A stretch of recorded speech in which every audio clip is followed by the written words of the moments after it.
Welcome to another special edition of Why Blank Lost as we discuss episode 5 of Survivor China and Aaron's fall from leadership to being voted out. I'm David Bloomberg, and with me, of course, in this RHAP off-season journey through time is my co-host, Jessica Lewis.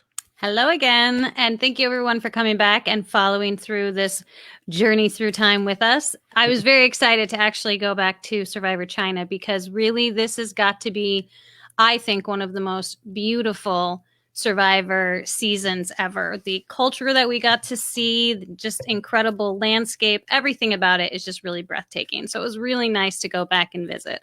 Plus there's pandas, so that was really great too. Yeah, I mean, there are so many. It's interesting because there are so many different memorable players from the season. Yes, there really are. You know, and I just didn't. I didn't put that together until I started watching, and I was like, "Oh, there and there's right, and there's and yes." It was a great cast and really memorable people for sure. But it is interesting when you go back and you do start remembering, like, oh my gosh, this was now up with this person. And yeah, you really start putting it all back together again. So it's nice to revisit and then remember. So, and watching it with a different eye this time, you know, not just as a viewer, but now I get to study them. Right. Like, okay, we're going to watch this guy from the very beginning and see what happens here. Yeah, it's kind of fun knowing who's going to get voted out because then you can really pay attention to that person the most. Yeah, but I didn't remember like the other people who were going to be voted out in particular. I know. Yeah. But when Rob and Josh mentioned last week that we'd be covering this episode, they said it was a situation where Aaron was completely swap screwed. They also discussed on this week's Wiggle Room that they pointed to it in the evolution of strategy as a situation where he just couldn't have done anything. Well, as I mentioned last week, I very rarely support the claim that someone was completely swap screwed or twist screwed. So we'll see what I think about this one. Oh, interesting. Yeah. Spoiler. But I did find it very interesting that PG herself said on the Wiggle Room this week that she doesn't believe in being swap screwed because there are ways to get yourself out of it. I was listening to that and I was like, you go, PG, you tell them. And I sent her a direct message about that too. But, we'll discuss that once we get into the rules. But I do want to mention that I believe, Jessica, one of the two people on this podcast were in a situation where they were swapped into a 2-3 minority.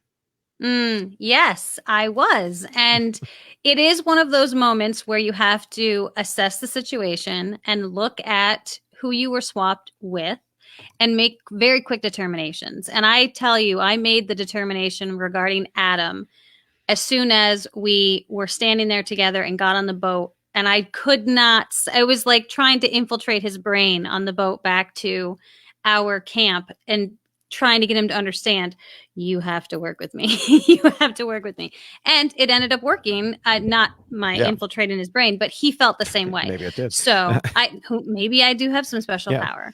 But yeah, so I do think that there are chances that you can try to work with the situation in which you are given, but it depends on so many circumstances. And I happen to get lucky that Adam and Figgy were not necessarily in the best place together because a lot of people on the other tribe were already gunning for Figgy. So he didn't think that she would necessarily be the best person for him. So it depends on so many things.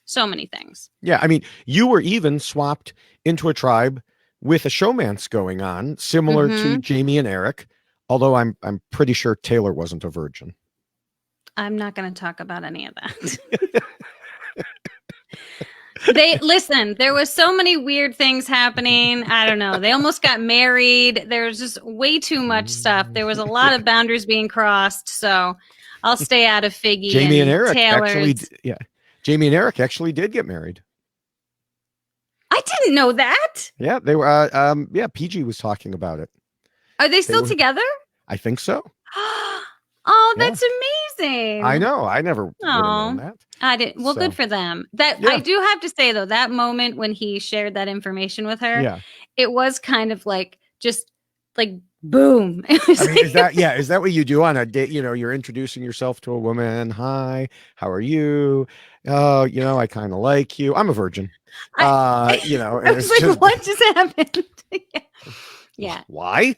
Why Yeah. bother? No, but it was interesting because her reaction to it was, I feel like I can trust him even more now. Right, And right. I was like, well, that's an interesting twist to put on it. So Yeah. again, there was a lot happening on my tribe. Apparently there's a lot happening on this tribe. But when it comes to showmances, obviously that can cause some issues for people, and Mhm. it can create some havoc in the game. So wouldn't suggest it, but clearly it worked out Yeah, for occasionally Jamie and does. Eric. Yeah, good for Yeah. them. Yeah. Now, as I look back at my old articles after I watched the 5 episodes, I think I saw more of Aaron's problems this time than I did back then. Maybe because I'm looking at it through a slightly different lens with more Hmm. years of experience. I think you're Um, looking for his problems because you want to be able to support your argument that he wasn't swap screwed. I there's already plenty of support, as you'll hear. I'm sure we're going to hear all about it. Oh, yes. And I want to remind you of something too when we do hear about it. I may be wrong, Oh, but it's highly unlikely. it's a good shirt. Yes, yes. And There's someone in your life who's a really good gift giver. yes, they are. I don't know know. who that person is, but Yeah. geez. That Yeah. person really knows how to pick gifts for me. So just remember this as we're going, though. All right. Yeah. Now, as a reminder to what we're doing here for anybody who's new or I don't know, may have forgotten, each Or week has during the watched off us for this season. long one. Who are these people? Yeah, who are these people and why am I watching them? Each week during the off season, we're doing pretty much what we do during a normal season, except with a lot more episodes as it's getting there. We watch the show and then take in all the available information. Since we're at a much later season, later than the first 3 weeks, but earlier than last week. Last week, right. We went back in time even further. Time is, yes, Mhm. wibbly wobbly ball of stuff. Hmm. We have interviews. We have my own interview. We have articles that I did and some other people did. But so we take all this information, compare it to the rules I originally wrote way back after season 1, and have been modifying ever since. You can, of course, check out the most recent version of the rules at robhasawebsite.com/blog/survivor rules, or you can get a shorter and much more colorful and fun version of the rules in poster form Right here. at tinyurl.com/David rules poster 2. Yes. They are only $20, 11 by 17 size. They look great in a frame, as you can see back here. I have mine in a frame. And if you are outside of the United States, just contact me through Twitter. You can DM me, and I can make arrangements to get that shipped to you. It'll be a little more expensive, unfortunately, but totally worth the money. So you should definitely make a purchase. And in addition to the poster, we have another way to get the rules so you can always have them with you. And that, of course, is t-shirts. Mm-hmm. So just go to robhasawebsite.com or robhasapodcast.com and click the merch link near the top. Sort the store so the new items are first, and the shirts will be right there. We have both men's and women's t-shirts available. It's all great deals. You should jump on that. Now, everyone seems to be shopping very heavily during this time. So this is just one more option for you, right? Yeah, I have not been shopping as heavily for clothing. But maybe we should put the rules on a mask.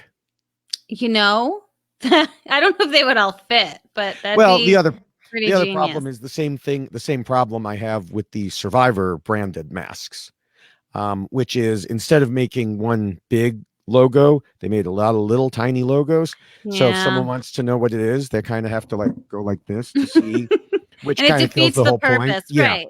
Yeah. Now, mind you, I still bought the Survivor mask because, of course, you have to. But I don't know that the rules branded mask would work because it would be like, we'll stick with this. What is that? Yeah, we'll definitely stick with this. Yeah. Now, so no masks in the store. Sorry. Now Now, I have a few things to talk about before we get to the rules. First, we got to see Jean Robert. I know. The guy who came up with the strategy to be lazy and a jerk early and get better. Now, It's a weird strategy. it is a very weird strategy that didn't exactly work for him. And he is literally in the rules listed as an example of what not to do for the fifth rule.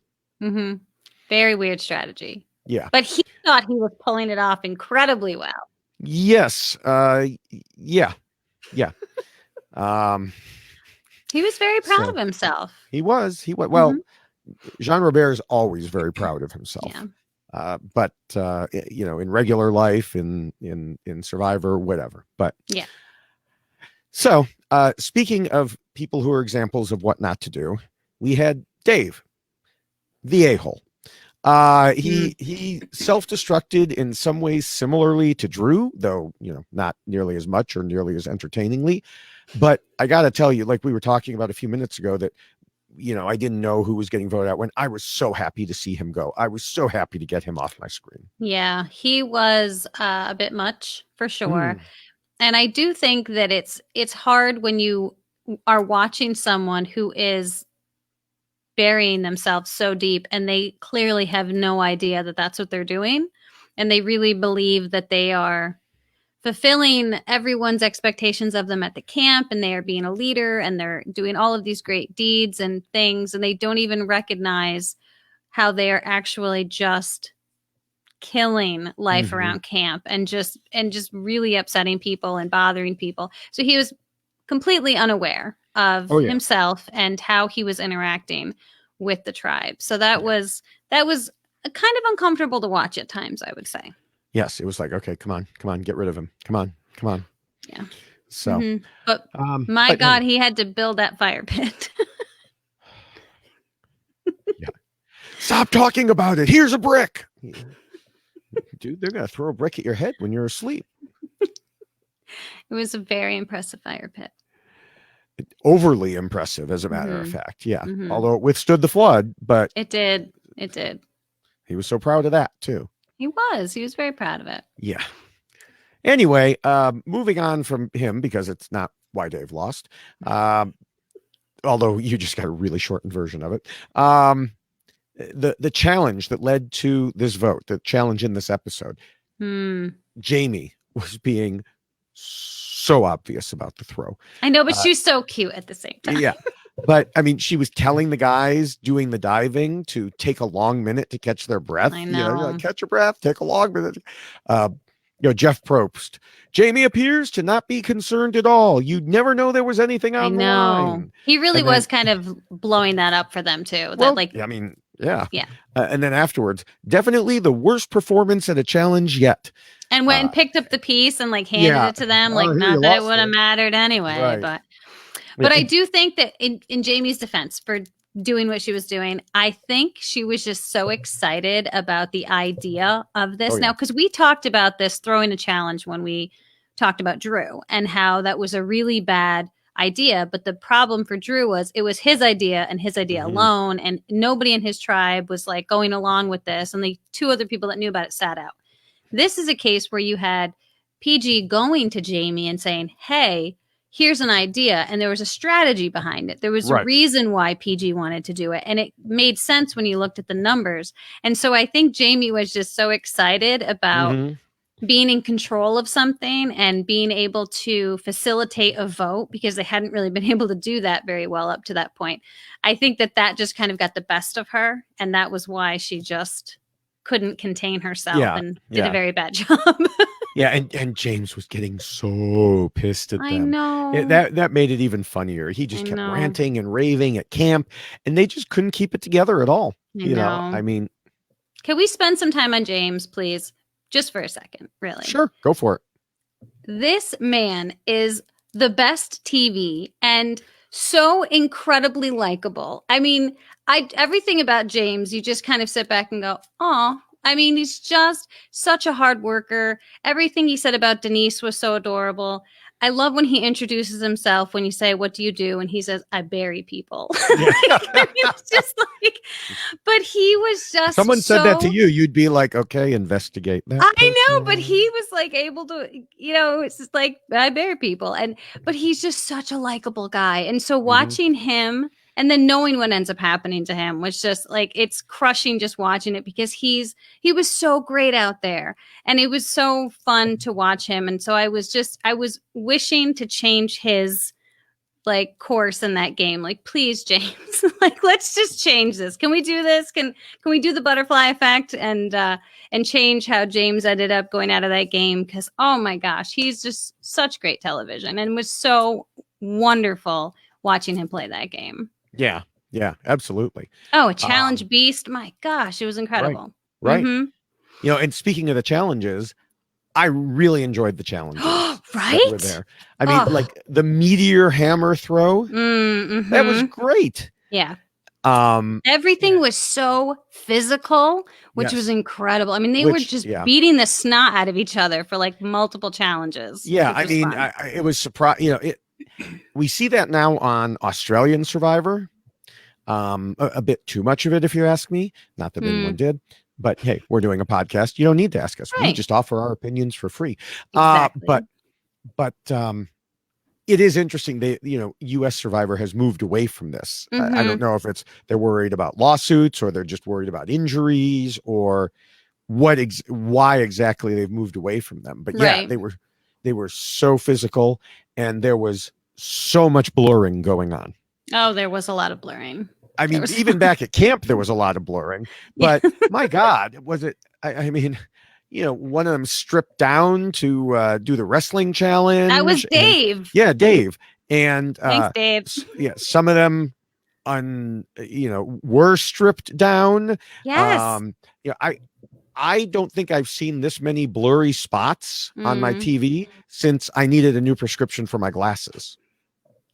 I did love the challenges so much. And the first challenge that when Frosty and James were competing against each other and had to kind of lead their tribe once they got all the bridges Mm-hmm. down, it was like watching an Olympic sport. I mean, Yeah, these two were flying through, just doing incredible maneuvers. I was just watching this going, what is happening? Because I don't feel like the challenges are like that at all anymore. I mean, you've already yeah. expressed that, but it really, these were incredibly physical challenges, which is interesting because when you look at someone like Courtney, who she was struggling because she's one of the smaller individuals out there. And she said in one of her confessionals, like, I didn't expect the challenges to be like this, and for her, it was certainly difficult Right. because they were so incredibly physical. And for someone like James, he was just wiping the floor with everybody because he was a challenge beast. And those are things that he was really good at. So it was Yeah. interesting to watch how different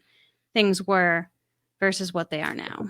Yeah, and it was interesting what PG said on the Wiggle Room, which was, that tribe that Courtney was on, once they won one challenge, they could start sitting Courtney.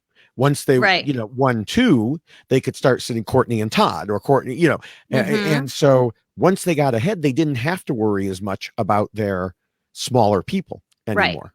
Right. And it's too bad for someone like Courtney or Todd Mhm. that that's what ends up happening. But Yeah, those Todd did okay challenges were, in the end, so oh my gosh. And I have to go back to Jean Robert for a minute, because in the final tribal council, when he completely shut down Jean Robert with the question that he posed to Todd, and it was a beautiful moment. So just, if anyone wants to see someone take what was a very hard question posed and like pointing his finger at Todd, why did you do what you did? And then just completely flipping it and making Jean Robert feel very good about himself. And then also like winning Jean Robert back over to get his vote in the end. It was a really incredible moment. Todd was just very impressive. Oh yeah. Yeah. All right. Anything else besides James and I'm sorry I had to spend some time there. No, you're fine. No, I think overall this was fun. I felt like this was a better challenge for you and I to dive into, as opposed to, maybe talking about Drew, why Drew lost. Like, I feel like this one is something that there's a lot more stuff here that we can kind of Yeah. unpack and go through. So I was Okay. enjoying this immensely. Yeah, well, let's get to that then. As I said at the top of the podcast, many people felt Aaron was swap screwed. I gave you a little spoiler before. I'll give you a little bit more of one. They're wrong. There were reasons that Aaron was picked and targeted, and there were actions he took or failed to take that could have changed the outcome in his favor. Let's see what those are and figure out why Aaron lost. I think this is going to be interesting. Interesting? Just remember what my shirt says. I know. The first and most important rule is to scheme and plot, of course. Aaron did some of this, though he didn't exactly come off as a superstar in this regard. He was part of an alliance with Todd and Amanda, but that was because they brought him in to act as a shield. And he tried to do a bit of scheming on his Jianhu tribe by telling his new tribe mates that James is the powerhouse and the catalyst of why they were winning challenges, and also suggesting that James would be dangerous at the merge. The problem is that he didn't do nearly enough scheming, either at his original or his new tribe. I do think that he came in with a really good plan. I mean, his idea was, I want to align myself with a couple of people, which he managed to do. I don't really... Into the game, not into the swap. Right, into the game. Okay. And yes, before the game started, that was his strategy going in. And I don't fault him for becoming part of, a trio. Oh, no. Because of two other people. Because I think the two people that came to him and said, we want you to be part of this trio, were really two great people for him to align himself with. So I think overall, he was in a very good place. And I think in his mind, he thought, okay, I've done very well. I've gotten my two others. We've got our little alliance. We're going to kind of run the show. But I think part of his problem was he was allowing Todd to kind of do too much as far as, well, Todd wants me to be the leader and I'll take on that role. I'll welcome it because it fits into who I am. Instead of questioning Todd's motives, he just kind of accepted it as if, well, Todd wants to work with me. And so this is what we're doing because it makes sense. And sometimes, even if it makes sense, you still have to question it. And Todd clearly had a plan in place. And he and Amanda discussed that plan and what they were going to do with Aaron eventually. Unfortunately for Aaron, he wasn't reading the room that way. And I guess it makes sense that he wasn't, because in his mind, it seemed to align with everything he wanted to do. And he's kind of a leader type. So, all right, I'll let that be. Yeah. And I'll get to his leader type stuff in a little while. But, the problem is, he did have that alliance with his original tribe, but he did not have a relationship with everybody. Right. James said in this episode that he didn't have any ties with Aaron, and we saw them arguing with each other previously. But worse than that was what he didn't do on his new tribe. When I interviewed Aaron after he was voted out, he said that he and James tried to sway Eric after the challenge. But, quote, it seems obvious now that Eric was standing by Jamie till the very end of all ends. Yeah. Even today, you put a ring on it. Yeah. But he needed to do more than that, and he needed to do it sooner. You should almost never wait until you lose a challenge to start your strategizing. Right. But Aaron told me that he and James were so focused on winning the challenge with their new tribe that they didn't even do that. As I said in my original Why Aaron Lost article, maybe he figured that between himself and James, they had it locked up. And indeed, they would have under normal circumstances. But nothing is ever certain.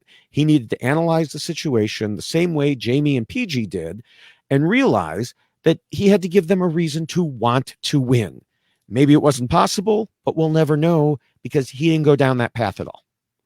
Yeah, and I could see that. I do think that there was more things that certainly could have been done. I think that the fact that PG kind of took that and ran with it, and this is even after she threw the challenge, not even before. If we just talk about the discussions that occurred after they found out that the challenge was thrown, Eric went and talked to PG and Jamie, and they told him that they had thrown the challenge.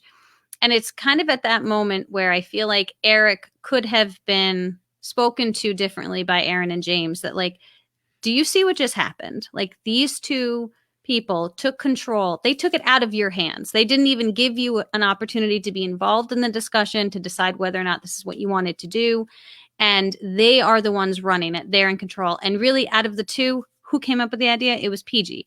So they could have tried to flip the script a little bit and make him recognize that she's calling the shots, not you. And if you come with us, we can call the shots, and we'll include Jamie, and there'll be the four of us. So there was a missed opportunity, not only before, but probably after as well. Right.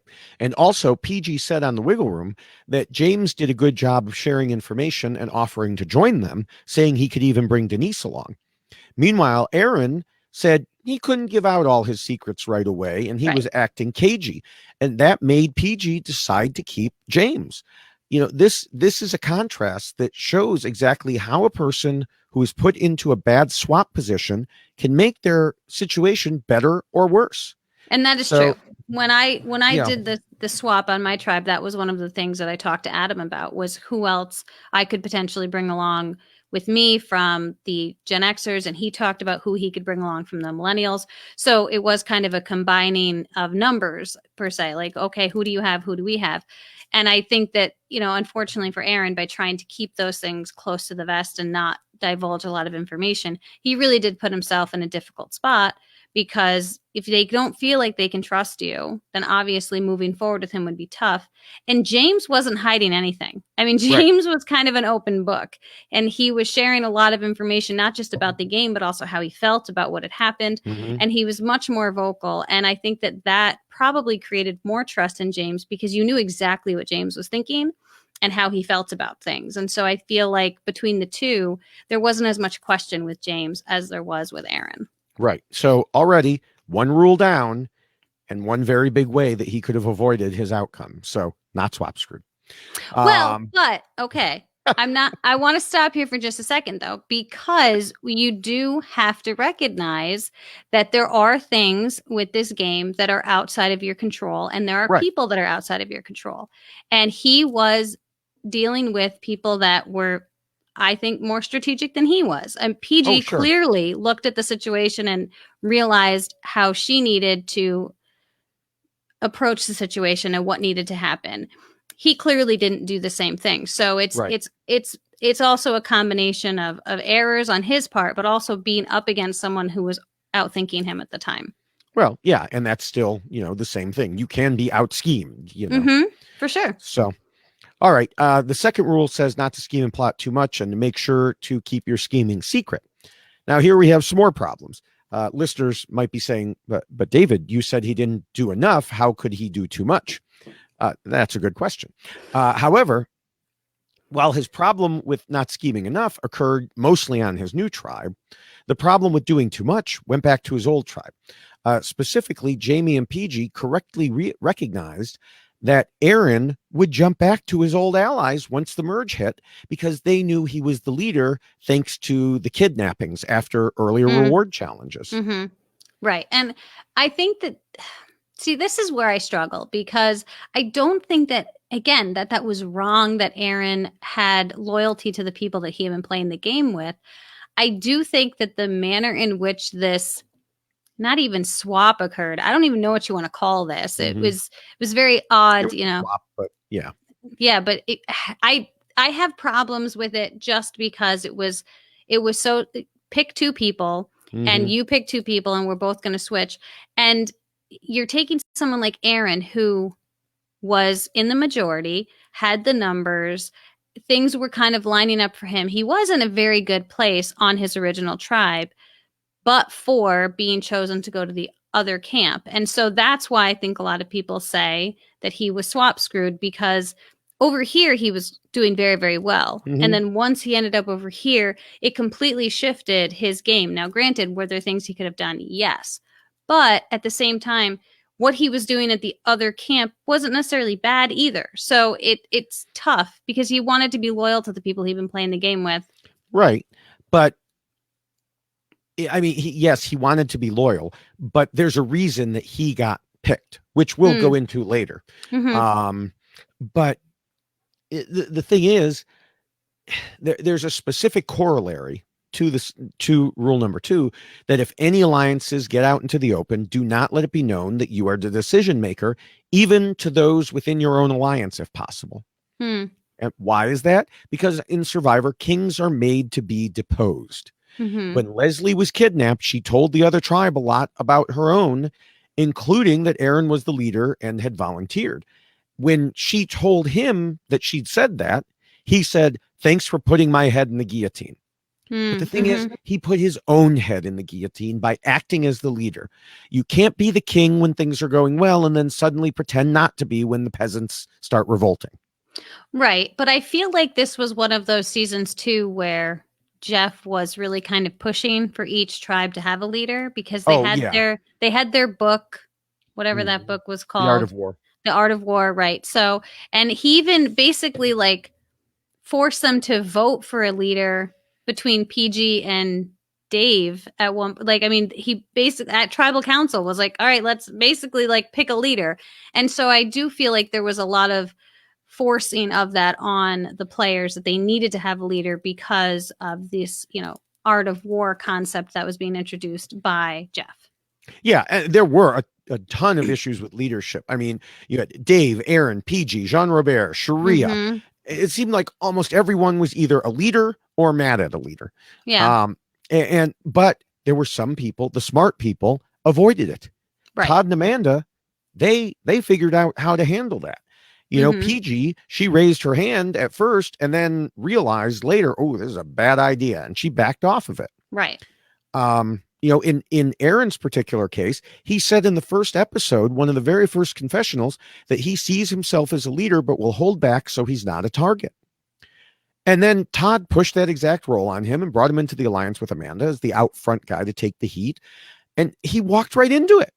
Well, and that's what tribe, Todd did the election, basically. Right. Yeah. Right. And the other tribe knew it. Frosty said at the beginning of this episode that the other tribe was well led by Aaron. Mm-hmm. And Jamie said she trusted James more than Aaron because it seemed like Aaron had made enough alliances on the other side that he was set over there. Well, that's because they all saw him as the leader. Right. And he allowed that to show through to the other tribe. Mm-hmm. Yeah. I do think that it's one of those situations where some of this was outside of his control. I mean, when you are sitting around your entire tribe and your entire tribe is discussing whether or not there's going to be a leader, and someone is pointing to Aaron, saying, Aaron, we want you to be our leader. It's a hard thing to walk away from if everyone is kind of looking at this one person and saying, yes, we think you should do it. Because then if you say no, they might question your motives for saying no. So it's kind of like you could be in trouble either way. Yeah, but the thing is, the reason they looked at him is because he had already stepped up and shown that he was trying to be a leader. And that is true. I mean, from the get-go on the boat, he was taking control of the rowing and what was transpiring on the boat. So, I mean, he certainly didn't do himself any favors. He certainly didn't try to hide and back up or back away from being seen as a leader. But, it's a matter of how he presented himself, but then also the other people kind of seizing that and Todd really thrusting that upon everyone else. Yeah. All right. The third rule talks about being flexible. How do you think he did with this rule? I don't think he did well. No.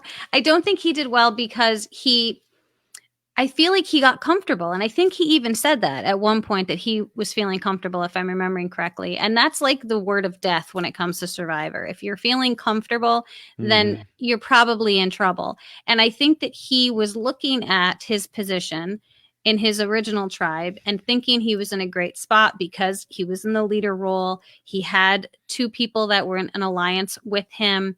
So he was feeling very good about that.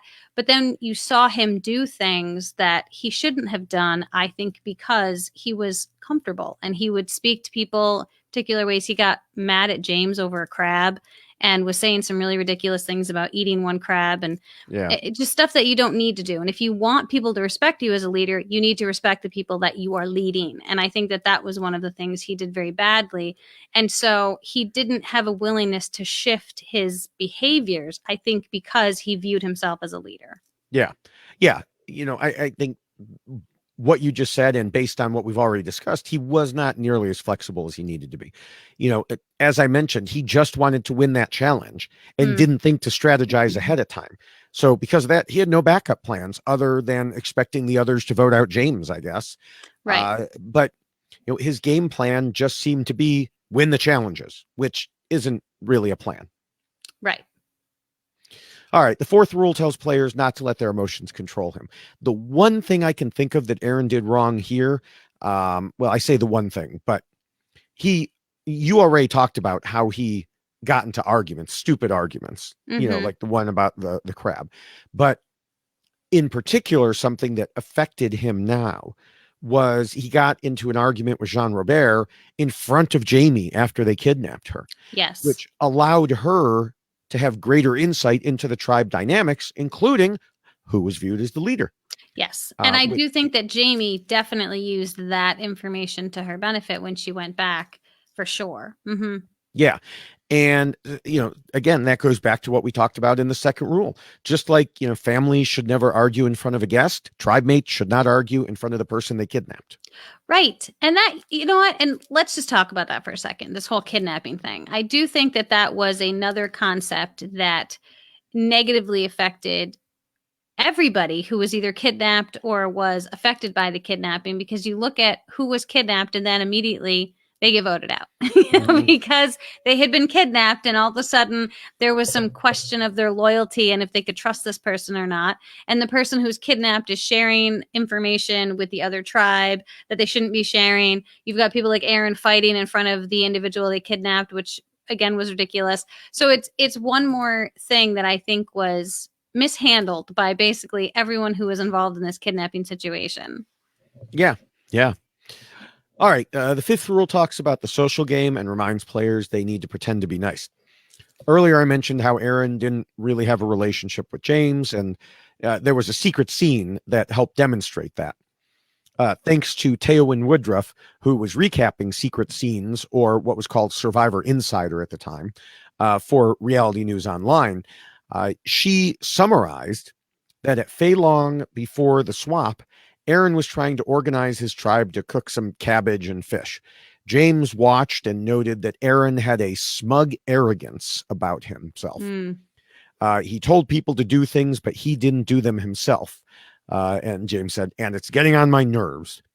Then James called Aaron out and labeled him as the king. Aaron replied that he didn't ask to be the leader. James said, "You're the worst leader ever," which, as Teowin pointed out, just goes to show that James didn't see how bad Dave was on the other tribe. But anyway, the argument escalated with James eventually telling Aaron he sucked and only cared about himself. And, these were the two guys who went over together to Jean Hu. Right. So, that's not good.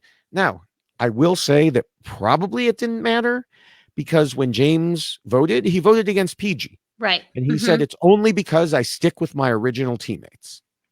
Yes. Loyalty, not a bad thing, right? Right. So we were all Team Aaron for being loyal, but it's okay if James is loyal. Yes. Well, because James was loyal, but he was loyal in his voting, but he also told them, hey, I'll swap with you. And that's why they kept James. I know. Surprise. I know. And he was like, vote me out. Send me home. Yeah. Maybe that was what Aaron should have done. Just like, no, vote me out instead.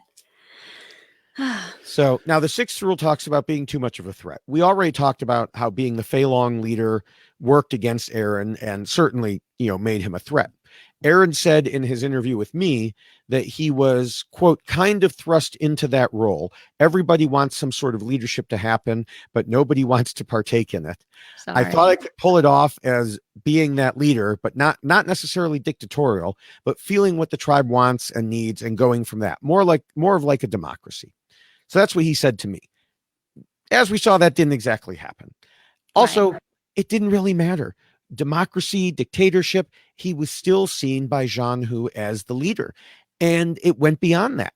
Aaron also told me, I wanted to be a really strong force at the very beginning. You understand that once you become a figure that isn't flying under the radar, you have the target on your back. You want to be a bit player, but it's difficult to do when you are one of the stronger competitors. And that's just it. He didn't have to be one of the stronger competitors. Right. He said he wanted to be a really strong force. He got his wish. Right. And, and that I do think is part of the trouble when you're walking into this game and trying to figure out where you fit with your group.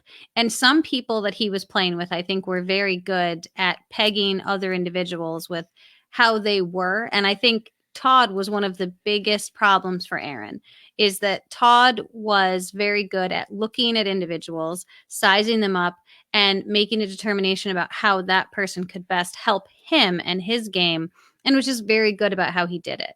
And someone like Jean Robert, Todd handled much differently, because Jean Robert did the same thing to Todd and was calling Todd out very quickly about how Todd was going to scheme and plot and was going to be very good at this game. And Todd had to kind of flip the script on that.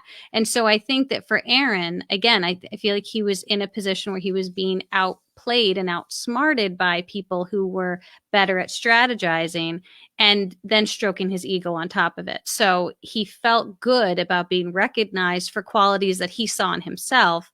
And then because of that, he really couldn't keep himself in check. Yeah. Yeah. Now, on top of that, it went even further, because PG said on the show that Aaron was smart, athletic, and good looking, which helps people like you a little bit more.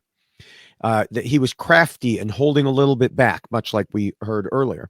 So his threat level just kept piling up. And as Teowin said in her Survivor Insider recap, Jean Hu correctly voted out the bigger threat, Aaron. He wasn't as physically strong as James, but Aaron was also strong and a much more strategic thinker. Yes. Now, we already said he wasn't thinking strategically enough at the right time, but he was still thinking that way in a recognizable manner that PG and Jamie and Eric could say, oh, he's the one we need to get rid of. Right. And I already mentioned the fact that James was kind of an open book. I mean, James was telling them all exactly what he thought and how he felt. And so between the two, there's much less question when it comes to James. And you know that James wants to win. And when I say win, it's not like he wanted to win the game. Of course he wanted to, but he wanted his tribe to win. So he was very loyal to whatever tribe he was on, but he was also not hiding anything from whatever tribe he was on. And so between the two, of course, James is much less threatening in a strategic fashion than Aaron was. Yeah. All right, moving on. The seventh rule covers idols and advantages, and we are once again in a season that has idols. But Aaron didn't get any of the idol clues or even know that was going on. However, we also use this rule to discuss the various rules of Survivor, as noted by, there you are, by you. There I am. And that would include a twist like the swap. Now, I will agree with those who say this is a terrible way to do a tribe swap. Because this method ensured that two strong members of the opposite tribe would be in the minority on their new tribe. And, this is especially the case when it was only 3 of the Jean Hu tribe who were already down a couple people and 2 of the Fei Long. So there was very little chance they'd vote off one of their own unless there was really a problem on the tribe, much like you and, Adam, Figgy, Taylor situation. Right. I do think if the same thing happened today, though, it is quite possible that the majority might indeed have targeted one of their own, much like you convinced Adam to do. But that sort of thing just would not have happened nearly as much back then. Right. And I think the problem too with this method of the swap is it does take some of the unknown element out of it, because when everyone is just picking a new buff and you don't know which buff you're going to end up with, there's no control over the numbers at that point. So you could end up with equal amounts of old tribe mates on new tribes, or you could end up with people being, 1 person from an old tribe and 5 people from, a previous tribe together. So there's much more of an opportunity to be swap screwed, but it's all like a chance, basically. It's a moment of chance. You're picking a new buff and that's it. And you just have to see what you get. Whereas in this type of swap, what you said is the problem with this, is that it gives the other tribe an opportunity to just really remove two of the biggest threats if they wanted to, because they've got the majority in the numbers. And that's where I do think that there is an element of being swap screwed here, because it's not a random chance drawing where are you going to end up. It's actually a choice, a decision by one tribe to really get it over on two other people, and they are picking who those people are going to be. Right. And not to jump ahead to the conclusion already, but as we've discussed, Aaron put himself in a position to be picked in this situation. Oh, for sure. Yeah, I'm not discounting that at all. Mm-hmm. And now, obviously, he didn't know this was going to happen, but there could have been a regular swap. Mm-hmm. And they still would have, if it had ended up this way, they still would have had the same feelings about him. Right. So now he would have had a better chance to be in the majority in that situation. But you put your out, like I said, you act like the king, you're going to be deposed. As far as this particular situation, it is funny because Eric was actually the first one to bring it up on Jean Hu, saying when they were picking people to come over that they could just get Aaron and then vote him off. Right. And the rest of the tribe immediately jumped on that. But then it's funny because PG and Jamie, like you were talking about earlier, didn't even include him in the plan to throw the challenge. I know. And Aaron never saw it coming. It never occurred to him, or James for that matter. James. All right. I would love to meet him someday. That would be great. Now, Appendix A is next up, and it's about the rest of the tribe keeping their end goals in mind when voting, and says to vote out the weak, then the strong, then the weak, then the strong. Obviously, in this case, the tribe purposely voted out the strong. Right. But they were essentially keeping their own strong safe on the other tribe. Mm-hmm. As PG said, you need to win the war, not the battle, which is exactly what this appendix is about. So they made the right move to keep themselves and their allies safe. Yes. And I do think that PG was so incredible in her assessment of all of this, because she talked about basically how much power they had, but it was all going to depend upon what they wanted to do with it. And because she could have looked at it and said, we now have the two strongest people and we are going to win every challenge. And then we don't have to go back to tribal council. But she was looking at the long-term game, and she clearly did very well. So for her, this was a great opportunity for her to throw down some strategy early on and really cause some damage to the tribe that had the majority. And so I do think that it's interesting to see someone like PG making a decision so early on in a game like this, where, throwing a challenge was not something that we obviously like. And we talked about that a lot with Drew. And to see someone utilize it as part of a strategy like this, when you didn't see that happening that often, was very impressive that PG pulled it off. And even though they did very bad at pretending they were not blowing the challenge, it was still incredible to see her wheel spinning and really figuring this out in the manner that she did. I thought you were good at puzzles. I do Sudoku. It was a bad play. Yeah. All right. Well, it's about time to wrap things up. What are your final thoughts? Well, I can't wait to hear yours. But I will start with something that you've talked a lot about when it came to Aaron, and that was something that he spoke about himself right off the bat, was that he sees himself as a leader, but he wanted to do it as subtly as possible. And clearly, he did not do it in that fashion. He was so apparent about it that very quickly he was elected by his tribe to be the leader, and he accepted the role very willingly, and then forced that role upon others. So I do think that, unfortunately for Aaron, though his mindset coming into this was a good one, he unfortunately did not carry through on the way that he wanted to be deemed the leader. And I think part of that came from just how he presented himself. He put himself out there, and Todd very quickly realized, this is the guy who people will follow, and this is the guy that I can take under my wing and control, and he won't even know that I'm controlling him, because I will stroke his ego as I'm doing it, which is exactly what we saw. I think that Aaron was in a very good position in his own mind. He had two people that were in his alliance, and he thought that this was going to be great for him. He's running the tribe. He's got an alliance. They're winning challenges. They're the strongest group.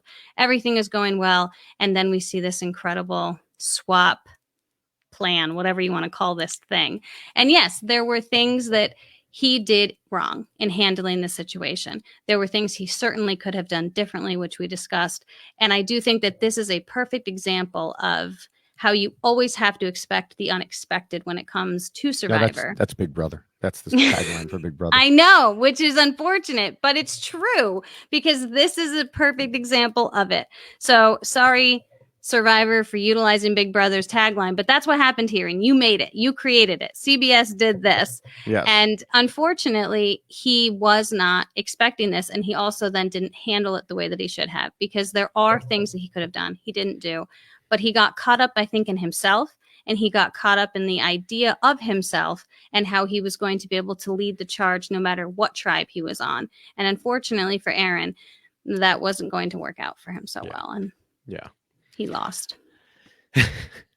Now, as we've mentioned from the beginning, this episode was picked for the journey through time, at least in part because of the way Aaron was supposedly swap screwed. In my post-game interview with him, I asked Aaron if he thought the twist of swapping 2 people from each tribe was fair. He laughed and said, no, it was not fair whatsoever. But there's a difference between what's supposedly fair and what a good player can get out of. Did Aaron's planned game get messed up by the twist? Yes, but he cannot claim innocence because, as we've discussed, he very much put himself into that position. Aaron liked to say he was pushed into being the leader, but it's clear that was a role he took of his own volition. He was also unhappy that, as he said in his day after video, they saw me as more of a threat than they ever did as an advantage. But he never had a strategic discussion with them before the challenge about how he could have been an advantage to them. Aaron needed to try to convince his new tribe that he was with them and would not just immediately jump back to his old one. He had to get them to want to win the challenge because he could help them, or at least he had to convince them to keep him instead of James. He did none of these things. Is it possible that a discussion like, about wanting to win the challenge would have been fruitless? Yeah, absolutely. But as I said earlier, we'll never know because he never tried. And even so, we can still look back to how he positioned himself before the swap as an additional problem. If he had not made himself into the leader and the biggest threat, then he wouldn't have had to worry about it. The swap was the final blow, but nobody can say he was completely swap screwed when he set himself up to be put in that position. PG herself this week correctly noted that there is almost always something a player can do when they're put into a bad situation. And PG at the time correctly noted that the game is about winning the war, not about winning the battles. Aaron concentrated on battles and became a casualty of the war. And that is why Aaron lost. Look at you. Fancy. I like it. I get to hang out a little bit with PG, this weekend. You did? Yeah. Well, on that game. Yes, I know. Yes. So for those of you who don't know what she's talking about, Jessica played Secret Hants with heroes and villains with PG on her Twitch stream, as well as a number of the other RHAP hosts. Jessica went in there and represented us. I did. And well, I almost I tried to coach Jessica a little bit. Yeah. And I blame my coach. Yes. Well, I almost wore, instead of this shirt, I almost wore the one that you got me from The Wrestler, where it says why you lost with an arrow pointing to me. So I almost wore that. Perfect. Because I blame you. Well, yeah, but then you'd be blaming me. And I know. Yeah, so spoiler alert for anyone who hasn't listened. Well, let's not spoil it. Some people might not have listened yet. They may want to go listen. But so we just spoiled it a little bit, but we won't tell you what role Jessica had. But it was an interesting first time playing. It was a very funny to watch everybody going on. And that is true. I mean, it was my and Jessica Lisa's first time playing this game. And if you are unfamiliar with it, it's very hard. and very nerve-wracking, especially Mhm. since the first time I'm playing with people who have clearly played this game before, love this game, understand all of the nuances that go along with the Mhm. strategizing involved. And I am trying to cram my brain with all of the rules and what do I have to do? And if this happens and do that and what happens next. And then also like lie through the whole thing. So basically, I'm a No, no, really no. You bad. only told the truth. You always told the truth. That's right. Only told the truth. Yeah. So it was, but super fun, and I hope to play it again. I actually have been shopping on Amazon. I think I'm going to purchase the game because it really is incredibly fun. But it really makes you think a lot. So it was I a have to. first time, but I'll have to get you invited to some of Jordan Kalish's Mafia games. oh, all right. There you Yeah. go. So, I so needed you as anyway, backup. I needed you that's as right. backup. That's right. Although I might not have been on the same team as you, and I instantly knew from watching as I was in a Zoom call with patrons of PG, Mm. and I also posted it in the chat there. I was like, yeah, I know exactly what Jessica's role is. So probably it would have been bad if I had been there too, because I I'd have just been know. like, she is this. I'm not But a good liar, I guess. yeah, so Anywho, it was so much fun though. So thank you, yeah. PG, for that opportunity. And it was great fun. So Mhm. anyone who did watch, thank you. And hopefully I get to do it again. They'll maybe welcome me back because I'm easily beaten. I don't know. Yes, yeah. So, all right. Well, before we look ahead to the next episode that we'll be discussing, let me remind everyone that the rules we just discussed are now available in both poster Mhm. and t-shirt form. Mhm. For the shirt, again, go to robhasawebsite.com or robhasapodcast.com. Click on the merch link near the top and sort to see newer items first. For the poster, go to tinyurl.com/David Rules Poster 2. Mhm. And you should definitely order. And like I said earlier, if you are outside of the United States, just DM me through my Twitter, which you can. Oh, I got to go this way, right? There we go. So Well, there's for my me, Twitter. I'd be pointing, there's your Twitter. Yes. That's what I'd be So you pointing. can certainly contact me Yeah. and we can make arrangements to get that mailed to you. Yeah. Now, next episode, as Rob announced on the Wiggle Room, we will be looking at episode 6 of Survivor Cook Islands. I was going to say who was voted off, but it occurred to me, nope, no spoilers. Don't want to, Now, this is an episode I don't remember particularly well. Mm, So we'll just have to see how it goes and what we figure out, and if we still have time to watch all the episodes leading up to it. I know. This is becoming quite the challenge. Yes, it just keeps building on itself. So Oh, I well, may just have to start tonight. I may just, okay, let's go. no, it's a little crazy. Yeah. As we wrap up, I want to encourage people to check out the RHAP patron program at robhasawebsite.com/patron. Once you join, you'll see that Rob does just a ton of patron only call-in shows a month. Plus, a weekly Q&A show with Nicole. Some shows, are live streaming to the patrons. And, in this time when we can't go out a whole lot, there's the Facebook groups to keep you occupied with a great community of people, including both of us. You could talk about Survivor, Big Brother, life in general. So again, remember to go to robhasawebsite.com/patron. And once you get to the Facebook groups, make sure to say hello.